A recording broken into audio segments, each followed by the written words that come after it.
What if an entire town never truly died? It was only pushed underwater, forced into silence, waiting beneath the surface to be remembered again. Hidden below a calm lake in the mountains of northern Italy lies Vagli Sotto, a place where streets still exist, walls still stand, and memories never had the chance to age naturally. This is not a ruin shaped by centuries. This is a town frozen by decision, swallowed deliberately, and erased from daily life while remaining physically intact below the waterline. At first glance, the lake above Vagli Sotto looks peaceful. Still water, reflections of mountains, a postcard scene that suggests balance and tranquility. But that calm surface hides something deeply unsettling. Beneath it rests a complete village, not a myth, not a legend, but real homes, a real church, real streets where people once walked every day. The unsettling part is not that the town disappeared. It is that it never collapsed, never decayed, never burned. It was drowned, whole. Vagli Sotto was once a living mountain community, isolated but stable, shaped by routine, tradition, and a slow rhythm of life that resisted the rush of the modern world. Generations were born there, worked the same land, prayed in the same church, and died believing their village would outlast them. Nothing in their daily lives suggested that one day water would rise and erase their presence without violence, without war, without warning sirens screaming through the streets. And yet, that is exactly what happened. The story of Vagli Sotto is disturbing because it does not begin with chaos. It begins with paperwork, engineering plans, signatures, and promises. The kind of decisions that feel distant, rational, and clean. Decisions made far away from the narrow streets and stone houses of the village. Decisions that treated a living community as a variable, a sacrifice considered acceptable in the name of progress. When people talk about ghost towns, they often imagine abandonment caused by economic collapse, natural disaster, or sudden catastrophe. Vagli Sotto does not fit comfortably into any of those categories. The people did not flee in panic. The buildings were not destroyed by fire or quake.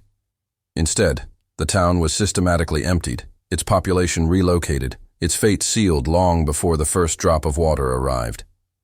That is what makes this place so unsettling. Vagli Sotto did not vanish by accident. It was erased intentionally. The lake that covers it today exists because a dam was built upstream, a project designed to generate hydroelectric power and fuel regional development. On paper, it was progress. On maps, it was efficiency. On balance sheets, it made sense. But for the people of Vagli Sotto, it meant something far more intimate and irreversible. It meant watching their world become expendable. Imagine standing in your doorway knowing that soon water will rise past your windows, over your roof, and finally above the place where your family history was written. Imagine being told this is necessary, unavoidable, and ultimately beneficial to others you will never meet. That quiet violence, the slow certainty of erasure, is what defines the beginning of this story. What makes Vagli Sotto unique is that it refuses to fully disappear. When the lake's water levels drop, something extraordinary happens. The surface breaks and the past re-emerges. Streets rise from the mud. Walls appear. The bell tower of the church stands again, scarred but recognizable. For a brief moment, the town returns, not as a living place, but as a reminder that it was never truly gone. These rare reappearances transform the lake into something else entirely. It becomes a threshold between two worlds.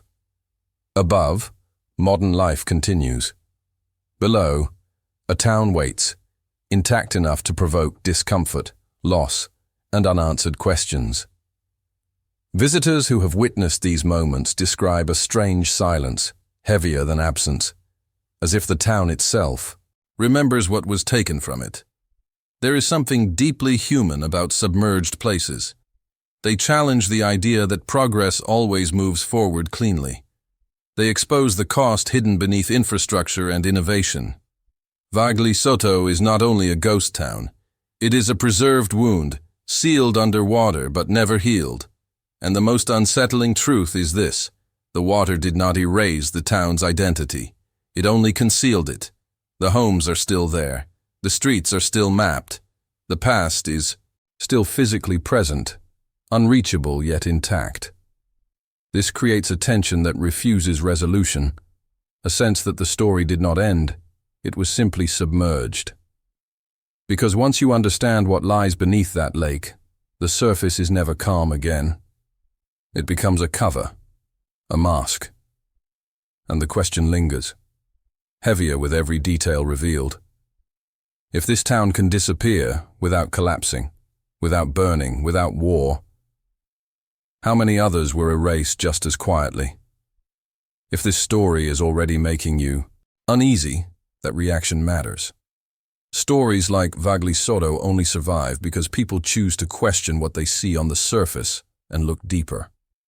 Take a moment to leave a comment below, sharing what you think about a town being deliberately submerged for progress. Do you see it as an unavoidable sacrifice, or as a quiet injustice that history tried to bury?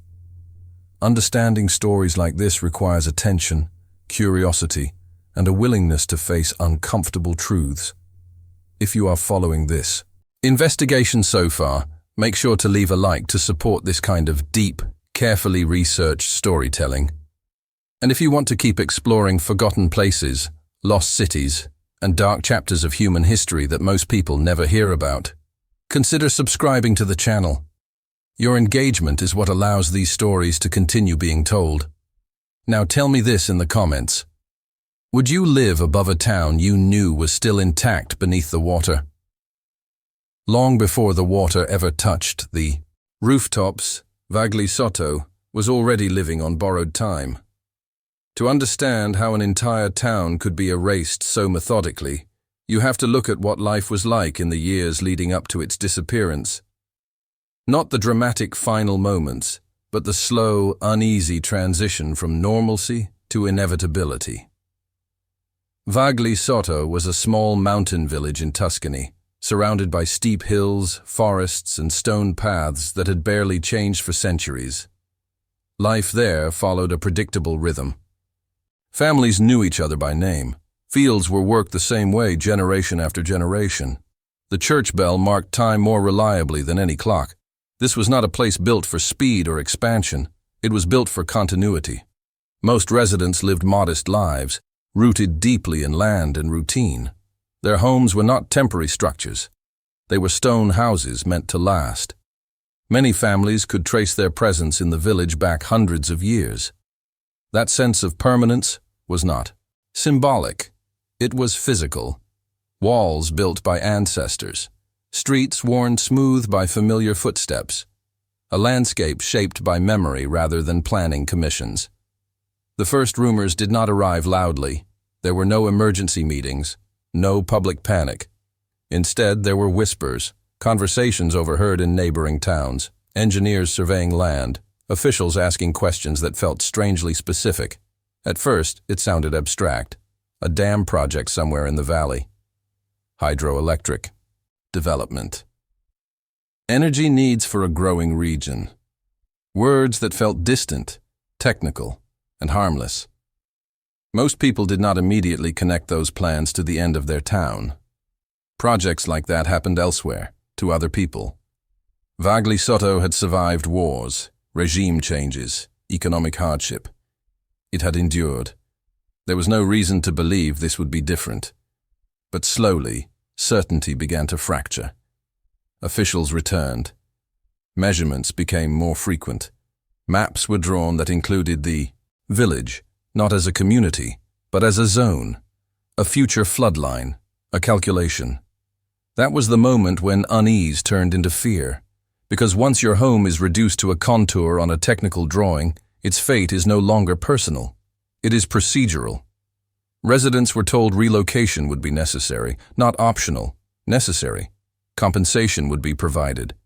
New housing would be built nearby. Life would continue, just somewhere else. On paper, it sounded humane. In reality, it ignored the invisible structure that held the town together. A community is not just walls and roofs. It is proximity, memory, shared history, burial grounds, rituals, and unspoken understanding. Some families resisted, others hoped the plans would change, that the project would be delayed or abandoned. But the machinery behind the decision was already moving, and it did not slow down for sentiment. Engineers, planners, and authorities saw the village as an obstacle, not a partner, an inconvenience in the path of progress. As relocation plans solidified, daily life took on a strange double meaning. People still woke up, worked, prayed, and gathered. But every routine was now shadowed by the knowledge that it was temporary. Every repair felt pointless. Every celebration felt like a farewell. Children played in streets that adults knew would soon be underwater. The most painful part was not the physical loss. It was the forced acceptance. Residents were not running from disaster. They were being asked to cooperate in their own erasure, to pack their belongings calmly, to leave keys behind, to abandon homes that were structurally sound, emotionally irreplaceable, and still very much alive. The relocation site, later known as Vagli Sotto, offered safety and modern infrastructure. But it could not replicate the emotional geography of the original village. Neighbors were scattered, old paths vanished, familiar sightlines were gone. What had once been an organic settlement became something planned, efficient, and emotionally hollow to those who had lost everything that gave the original place meaning. By the time the last residents left Vagli Sotto, the town was empty, but untouched. Doors closed, windows intact, furniture removed, but structures standing. It was not abandoned in decay. It was abandoned in expectation, waiting for something irreversible. The silence that followed was unnatural. No footsteps, no voices. Just a village intact, paused in time, knowing what was coming. When the water eventually arrived, it did not meet resistance. There was nothing left to resist with. The town had already been emotionally evacuated long before it was physically submerged. That is what makes the story so disturbing. Vagli Sotto did not disappear suddenly. It was dismantled psychologically first. The people were removed. The meaning drained. The town was emptied while still standing, transformed from a living place into an object waiting to be covered. And once that process begins, the outcome is no longer in doubt. The only question left is how it will feel when the water finally rises and confirms what everyone already knows. When the water finally began to rise, it did not arrive with violence. There were no crashing waves, no sudden flood tearing through the valley. Instead, it advanced slowly, almost politely, as if giving the illusion of mercy. And that slow ascent is what made the moment unbearable for those who watched it happen. The dam gates closed upstream, and the lake started to form exactly as planned. Day after day, the waterline crept higher. First, it reached the lower paths that once led into the village. Then it touched the outer fields, swallowing terraces that had been cultivated by hand for generations. Each morning revealed a new loss, quiet and undeniable. From the hills above, former residents could see their town being claimed inch by inch. Roofs still dry, walls still standing, the bell tower still visible. Nothing collapsed. Nothing fought back. The village was not destroyed. It was patiently overtaken. This is where Vagli Sotto becomes profoundly different from most abandoned places. When towns vanish because of disaster, the destruction explains the absence. But here, the structures remained whole. Streets stayed aligned, doorways stayed open. The church still stood at the center, exactly where it had always been. The water simply filled the empty space left behind by the people. As the level rose, windows disappeared first. then door frames. Then entire facades slipped beneath the surface, leaving only rooftops and the upper portions of the bell tower exposed. For a brief time, the village looked like it was drowning slowly, struggling to breathe as the last visible elements clung to air. Those who witnessed it later described a suffocating helplessness. There was nothing left to do. The decision had been made, the evacuation completed. The machinery operated flawlessly. Progress did not hesitate. The final moment came when the water reached the top of the church tower. The last recognizable symbol of community vanished beneath the lake. That was when Vagli Sotto truly became a ghost town. Not because it was abandoned, but because it was hidden. What lay beneath the surface afterward was something deeply unsettling. A complete town, preserved by cold water and darkness. Streets coated in silt instead of dust. Walls stained by minerals rather than smoke. Silence replacing human presence without the violence of ruin.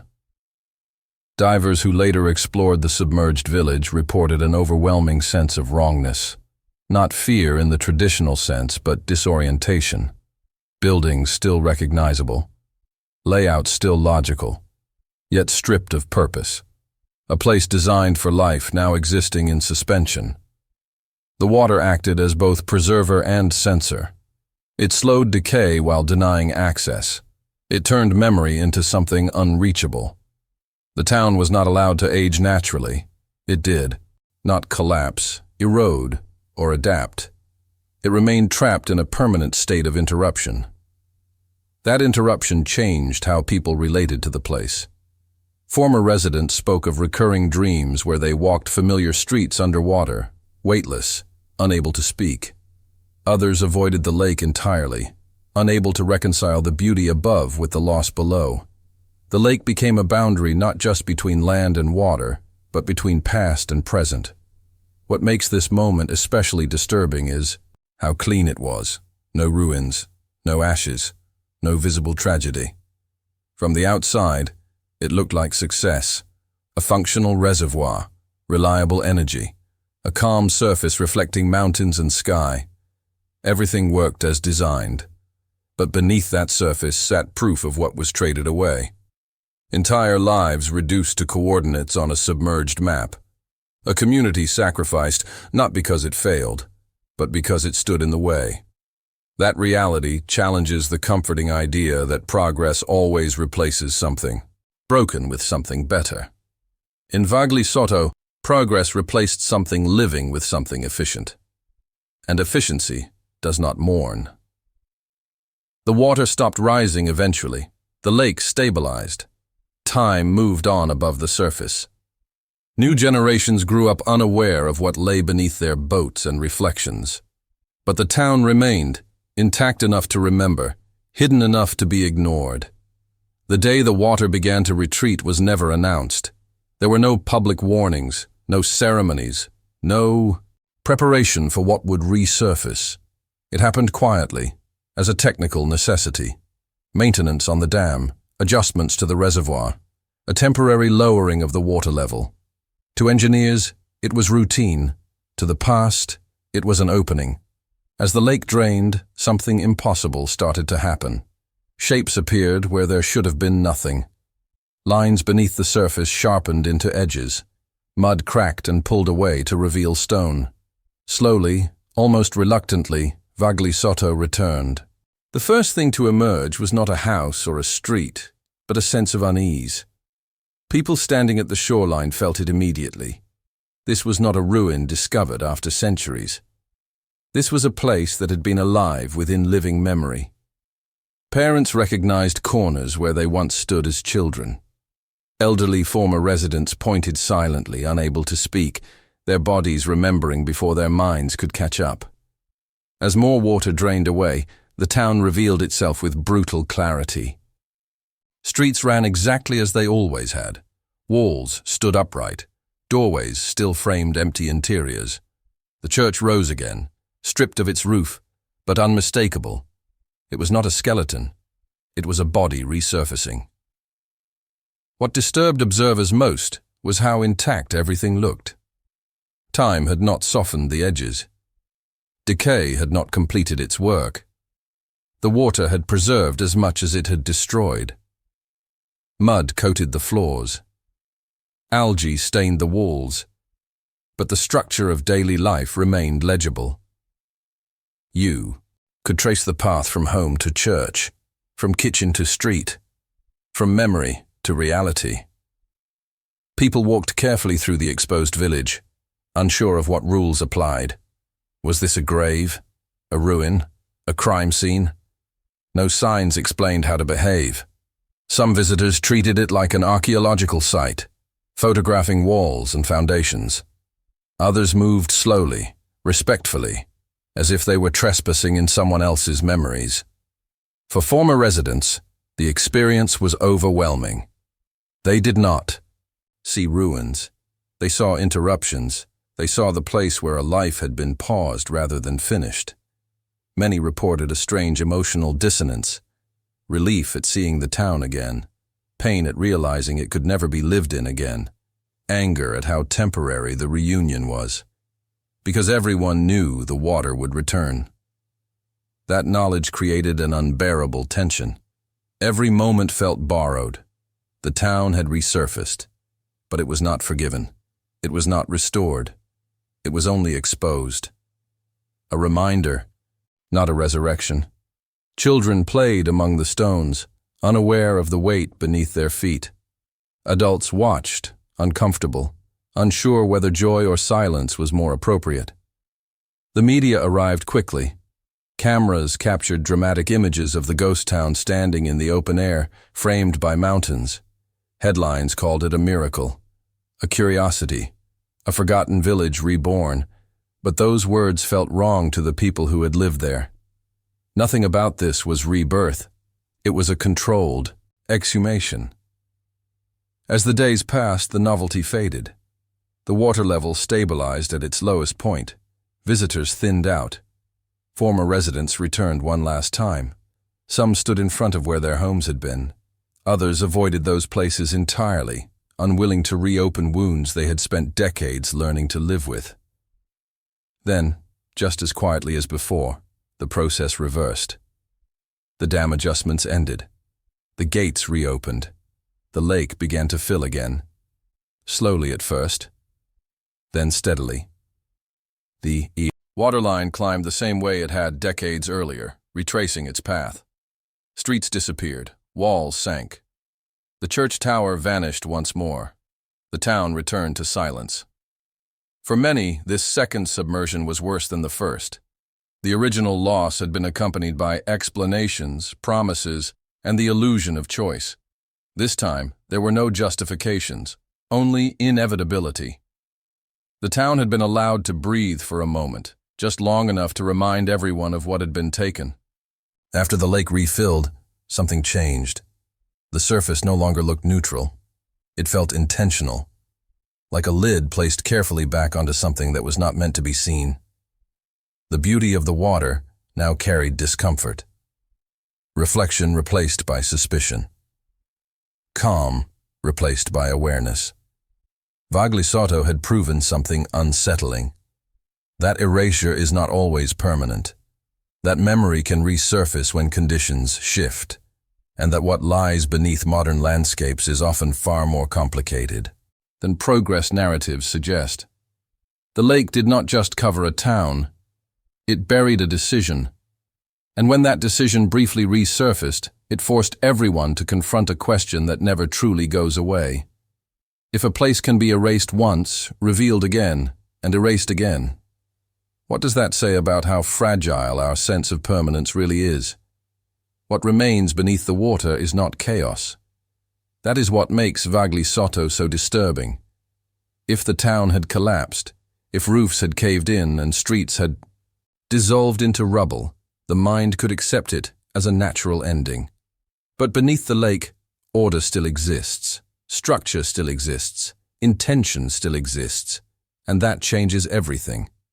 Below the surface, Vagli Sotto is not a ruin in the traditional sense. It is a suspended environment. Houses still stand in recognizable form. Stone walls hold their shape. Staircases lead nowhere, frozen mid-function. Streets remain aligned, following the same logic they always did. The town is not broken. It is interrupted.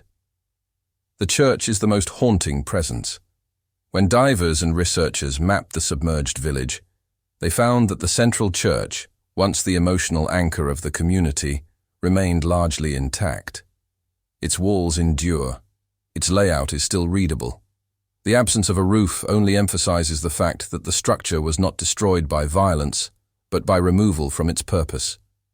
This is where the idea of secrets begins to take shape, because what lies underwater is not just architecture. It is the residue of lives that were never meant to end there. Inside those homes were routines, arguments, celebrations, illnesses, births, and deaths. All of it happened before the water arrived. And all of it was forced to stop, not conclude. Objects were removed before the flooding. Furniture, personal belongings, tools, religious artifacts. But absence itself tells a story. Empty rooms still suggest how they were used. A doorway implies movement. A staircase implies daily repetition. The lack of personal items does not erase human presence. It highlights it. Divers describe a strange psychological effect when navigating the submerged streets. There is no sense of discovery. Instead, there is the feeling of intrusion, like entering a place that still belongs to someone, even if no one can return. Visibility is limited. Light fades quickly. Sound behaves differently underwater. Every movement feels heavy and slow, as if the environment resists being observed. And then there are the places that were never meant to be sealed. Drainage channels, foundations, subterranean spaces. These areas filled unpredictably. Some collapsed under pressure. Others became sealed pockets where decay progressed differently. This uneven preservation creates an unsettling patchwork. Parts of the town are eerily intact. Others are distorted, warped by time and pressure. This unevenness feeds speculation. Locals speak of rooms no one was able to clear in time. Areas closed off before evacuation was complete. Stories of items left behind, either accidentally or intentionally. No official inventory exists of everything that was removed. No complete record of what stayed. And that absence of documentation opens space for imagination. What was left behind when the final doors closed? What was sealed underwater without witnesses? Not valuables, perhaps, but symbols, personal marks, evidence of lives that did not get to transition naturally. When a town is abandoned, slowly, stories settle. When it is submerged, they are compressed. The water becomes an archive, but one that cannot be easily accessed. Every secret remains locked beneath pressure, darkness, and distance. Unlike ruins exposed to air, sunlight, and erosion, submerged places hide their details. They do not invite exploration. They resist it. This resistance transforms Vagli Sotto into something more than a ghost town. It becomes a contained memory, a place where history is physically present, but emotionally unreachable. You know it is there. You know it exists, but you cannot engage with it fully. And that tension is what keeps the town alive in the collective imagination. The lake is not just water. It is a barrier, a deliberate separation between what was lived and what is allowed to be remembered. Above the surface, time moves forward. Below it, everything waits. And when something waits long enough, people begin to wonder what it remembers. Over time, the physical reality of Vagli Sotto began to merge with something far less tangible. The longer the town remained submerged, the more it transformed in the minds of those who lived nearby. What had once been a practical decision slowly evolved into a psychological presence, heavy, persistent, and impossible to ignore. For former residents, the loss never followed a clean emotional arc. There was no single moment of mourning, no closure.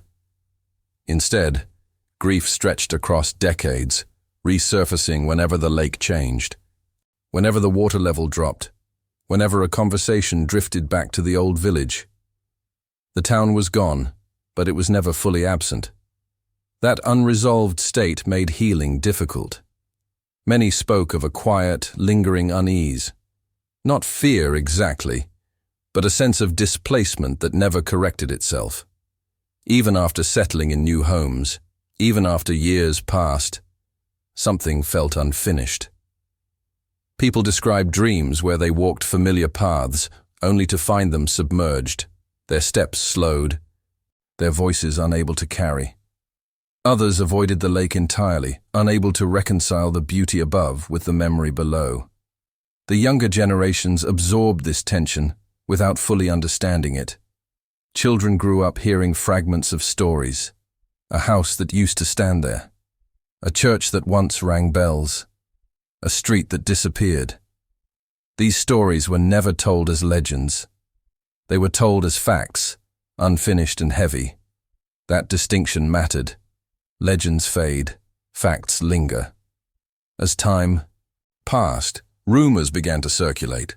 Not supernatural claims in the traditional sense, but persistent narratives about the emotional weight of the place. Locals spoke of an unusual silence near the lake, especially during low water periods. Others mentioned a strange discomfort, an instinctive urge not to linger too long near the shoreline when the submerged outlines became visible. Psychologists studying communities displaced by infrastructure projects have documented similar effects elsewhere. When people are removed, not by disaster but by planning, the emotional response is often more complex. There is anger without a clear target, sadness without a singular event to grieve, guilt for surviving, shame for leaving. These emotions have nowhere to resolve, so they attach themselves to place. Vagli Sotto became that anchor. The lake turned into a psychological boundary. Crossing it was never just physical. It meant confronting a version of the past that had been intentionally interrupted. Unlike abandoned mining towns or villages destroyed by war, this place had not failed. It had been functional, stable, alive. That distinction haunted people.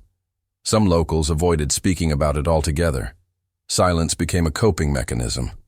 Others talked about it constantly, as if repetition might dull the edge. Neither approach fully worked. The town remained present, not as a destination, but as a weight. Visitors who came during resurfacing events often misunderstood this. They arrived with curiosity, cameras, fascination. They walked the streets, took photos, marveled at the spectacle. For them, it was discovery. For locals, it was exposure. Something private brought into the open without consent. That clash of perspectives deepened resentment. The town was not a tourist attraction to those who had lived there. It was not an archaeological curiosity. It was a wound briefly uncovered, and when the water returned, it felt like a forced reburial, not a relief. After time, Vagli Sotto became a reference point in conversations about sacrifice and progress. Whenever new projects were proposed elsewhere, people pointed to the lake and asked what would be lost this time. The town turned into a cautionary symbol, a reminder that technical success does not erase human cost. What makes this psychological legacy so powerful is that it has no villain in the traditional sense, no enemy, no explosion, no single moment of horror. The damage was distributed, administrative and rational, and that made it harder to process.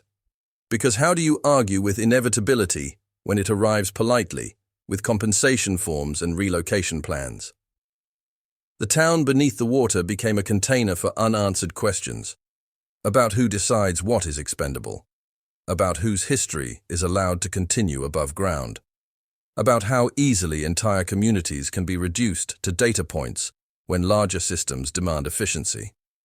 Vagli Sotto does not haunt people because of ghosts. It haunts them because of memory. Because it demonstrates that disappearance does not require destruction, only consent extracted under pressure. And once people realize that, the lake stops being just a lake. It becomes a reminder that what lies beneath our most calm surfaces is often far more fragile than we want to admit. As the years passed, official explanations lost their grip on how Vagli Sotto was remembered. Engineering reports, relocation plans, and technical justifications remained on record, but they no longer explained how the place felt. Into that gap stepped stories. Not myths in the exaggerated sense, but fragments of lived experience that never made it into documents. Local elders began to speak differently about the submerged town. Not about dates or infrastructure, but about moments. A final meal eaten in silence. A door locked for the last time. A bell that rang knowing it would never ring again. These details were never written down, yet they persisted. With remarkable consistency, passed quietly from one person to another. Some spoke of warnings that came too late. Others claimed certain families were pressured more aggressively than officials admitted. There were rumors of resistance that was softened in public records, meetings that ended without real agreement, promises that were technically fulfilled but emotionally meaningless. None of this appears in official summaries, but it survives in memory. One recurring story describes residents returning secretly after evacuation, standing in empty homes as if rehearsing their own absence. Another tells of elders refusing to move personal shrines, leaving them behind deliberately, believing that some things should not survive displacement. Whether literal or symbolic, these stories point to something deeper than logistics. They point to refusal. There are also accounts of silence imposed rather than chosen. People who felt discouraged from speaking publicly, not through threats, but through exhaustion. Once relocation was complete, there was little appetite among authorities to revisit the emotional consequences. The project was finished, the dam worked, energy flowed, questions felt inconvenient. Over time, this quiet dismissal created an underground narrative, not conspiratorial, but unresolved. Locals began to refer to the lake as something unnatural, not because of superstition, but because it represented an imbalance. A place where outcomes were achieved, but accountability dissolved. Visitors sometimes reported odd sensations during resurfacing events, not sightings or apparitions, but emotional discomfort, a feeling of intrusion, of being watched, not by spirits, but by absence. Some described it as standing inside a sentence that had been cut off before the end. Psychologically, this is not unusual. Places tied to forced displacement often accumulate meaning beyond their physical form. When stories cannot be processed publicly, they turn inward. They circulate privately. They become heavier with time. What is striking about Vagli Sotto is that its stories resist dramatization. There are no monsters, no curses, no supernatural claims that dominate local memory. Instead, the unease comes from restraint, from how ordinary the injustice felt, from how cleanly it was executed. This makes the place more disturbing, not less, because it suggests that nothing extraordinary was required to erase a town. Only alignment between planning, authority, and silence. Some former residents still refuse to visit the lake. Others go only during resurfacing, standing quietly, saying nothing. When asked why, they often give the same answer. There is nothing to explain. The place already knows. And that idea lingers. That places can remember, even when people are encouraged to forget. That landscapes absorb decisions made upon them. That water can cover evidence, but not erase meaning. Vagli Sotto became a container for these unspoken truths. A town not only submerged physically, but socially. Discussed carefully, remembered selectively. Protected from spectacle by those who understand what it cost. Because once stories like these are told loudly, they force a larger question into the open. How many other places were silenced just as effectively? When modern science finally turned its attention to Vagli Sotto, It did so with tools designed to measure structures, materials, and environmental impact. Sonar mapping, geological surveys, hydrological modeling. From a technical perspective, the submerged town became a case study in preservation underwater. But science, while precise, struggled to capture the full weight of what it encountered. Engineers confirmed something unsettling. Submersion had slowed decay. The cold, low-light environment beneath the lake reduced biological activity. Stone endured. Foundations held. In some areas, structures were better preserved than abandoned villages exposed to decades of weather, wind, and vegetation. The water had not destroyed Vagli Sotto. It had sealed it. Archaeologists noted how rare this was. Most settlements disappear through collapse or gradual erosion. Here, the town remained legible. Its layout could still be traced. Streets followed their original paths. Public spaces remained identifiable. From above, using imaging technology, the town appeared almost orderly, as if waiting. But preservation came with distortion. Pressure warped some walls. Sediment accumulated unevenly. Microorganisms altered surfaces slowly but persistently. Time still moved, just differently. The town aged in a way humans are not accustomed to seeing. Scientists documented these changes carefully, but something else became clear during these studies. The data answered how the town survived underwater, but not what was lost when it was submerged. Measurements could not capture displacement. Charts could not express grief. Models could not account for identity. There was also a reluctance to push further. Extensive underwater exploration posed risks and costs. The site was not treated as a full archaeological dig. It was not excavated, catalogued, or restored. It remained in a liminal state, acknowledged but not fully engaged with, preserved but not honored. This hesitation speaks volumes. Fully investigating Vagli Sotto would require confronting the human dimension head-on. It would require asking not just how, but why. And science, bound by funding priorities, and institutional frameworks, often avoids questions that cannot be resolved with numbers. Environmental studies did reveal one important truth. The lake itself altered the valley's ecosystem significantly. Microclimates shifted. Water temperature affected surrounding flora and fauna. What was gained in energy production came with long-term environmental consequences rarely discussed at the time of construction. This reframed the original justification. The project was not purely beneficial. It was a trade-off, one whose full costs unfolded slowly and unevenly. The town beneath the water became evidence of that imbalance, a physical marker of what was exchanged for efficiency. Researchers who worked on the site often remarked on an unexpected emotional response. Even trained professionals reported discomfort, a sense that the town resisted being treated as an object of study, that it demanded context, not just analysis. In this way, Vagli Sotto challenged the limits of scientific detachment. It demonstrated that some places carry meanings that cannot be isolated from their histories, that data alone cannot neutralize memory. The town remained underwater, mapped but not resolved, understood structurally but unresolved morally. Science could explain its condition, but not absolve the decision that placed it there. And as long as the town stays submerged, that tension remains intact. Knowledge without closure. Preservation without justice. Once Vagli Sotto is understood, in isolation it feels tragic.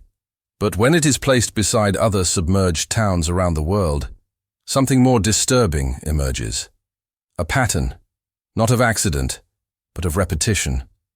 Across different countries, cultures, and political systems, the same story appears again and again. Valleys flooded for dams, villages erased for reservoirs, communities relocated for infrastructure that promised progress, stability, and growth. Each case framed as necessary, each sacrifice described as unfortunate, but unavoidable. And in nearly every case, the human cost was treated as secondary, something to be managed rather than truly confronted. From Europe to Asia, from South America to Africa, entire settlements vanished beneath water with similar justifications: energy, water security, development, national interest. What changes is not the logic, but the scale. And scale has a way of dulling empathy. What makes Vagli Sotto especially revealing is how clearly it exposes the mechanism. The town did not disappear because it failed. It disappeared because it was efficient to remove. That distinction echoes across countless other cases. When systems prioritize output, places become variables, communities become obstacles, history becomes negotiable. In many submerged towns, the same emotional fingerprints appear: displacement without closure, grief without recognition, silence without resolution. Residents moved, compensated, and expected to adapt quickly. Their former homes reduced to footnotes in engineering reports. These towns share another unsettling trait. They are often remembered only when the water recedes. When droughts or maintenance expose foundations, walls, and streets, the past reasserts itself. Suddenly, what was meant to be buried becomes visible again, and with that visibility comes discomfort. People ask questions that were postponed. Why this place? Why these people? Why was this considered acceptable? In this way, submerged towns function like suppressed memories. They remain out of sight, but not gone, waiting for conditions to change, waiting to be acknowledged. What ties these cases together is not just water. It is the belief that progress justifies erasure, that something functioning today is worth more than something meaningful yesterday, that future benefits can outweigh present harm without consequence. But submerged towns challenge that belief. They demonstrate that loss does not disappear simply because it is covered. It persists in memory, in identity, and in landscape. The water becomes a layer, not a solution. Vagli Sotto stands as a quiet example of this global phenomenon. Not the largest, not the most famous, but one of the most complete. Its preservation makes denial difficult. Its visibility during resurfacing moments forces confrontation. And once confronted, the question becomes unavoidable. If this pattern repeats across the world, what does it say about how societies define progress? And how many more places exist beneath our lakes, unseen, carrying the same unresolved weight? Standing at the edge of the lake today, it is easy to believe that nothing is wrong. The water is still. The mountains reflect cleanly on the surface. Boats move slowly across a place that looks calm, functional, even beautiful. But once you know what lies beneath, that calm becomes unsettling. Because Vagli Sotto is not just a town that disappeared, it is a reminder of how fragile permanence truly is. Civilizations are often imagined as solid things, anchored, enduring, built to last. Yet Vagli Sotto proves that entire communities can be erased without chaos, without collapse, without resistance that leaves visible scars. All it takes is a decision made far enough away, justified well enough, and executed quietly enough. The town beneath the water exposes a truth that is uncomfortable to face. Progress does not always replace what is broken. Sometimes it replaces what is working. Sometimes it replaces what is meaningful. And when that happens, the loss is not dramatic enough to be remembered properly. It becomes administrative, technical, forgettable. But places like Vagli Sotto refuse to be forgotten. They linger beneath the surface, forcing a question that modern societies rarely ask honestly. What are we willing to sacrifice?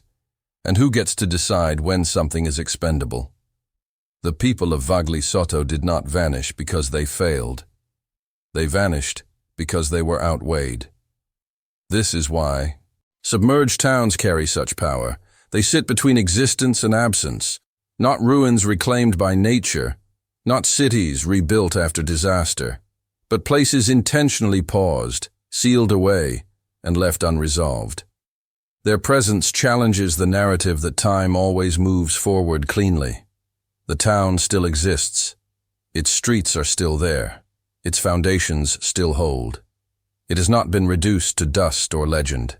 It has been stored, archived beneath water. And that storage implies something dangerous. That history can be set aside when inconvenient, without consequence. Yet consequences always surface.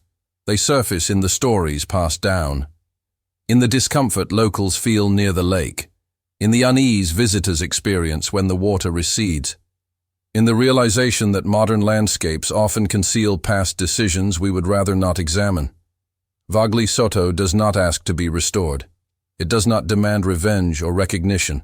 It simply remains, silent, present, waiting beneath a surface that pretends nothing is there. And that is perhaps the most unsettling lesson of all. If a town can be erased this cleanly, without destruction, without outrage, without lasting accountability, what does that say about the permanence of any place we live in today? If you stayed until this moment, it means this story reached you in a deeper way, and that matters. Places like Vagli Sotto only continue to exist because people are willing to remember them, question them, and talk about what they represent. Take a moment now and leave a comment below with the words "beneath the water" and share your own theory. Do you believe towns like this were an unavoidable sacrifice for progress, or do you see them as silent warnings about how easily entire communities can be erased? If this investigation made you think differently about history, memory, and what lies hidden beneath modern landscapes, leave a like to support this kind of deep, atmospheric storytelling. And if you want more dark stories about abandoned cities, lost villages, and forgotten places that history tried to bury, subscribe to the channel so you do not miss what comes next. On your screen right now is another story connected to this one, another place, another mystery. Click and continue the journey, because some truths only reveal themselves when we keep digging.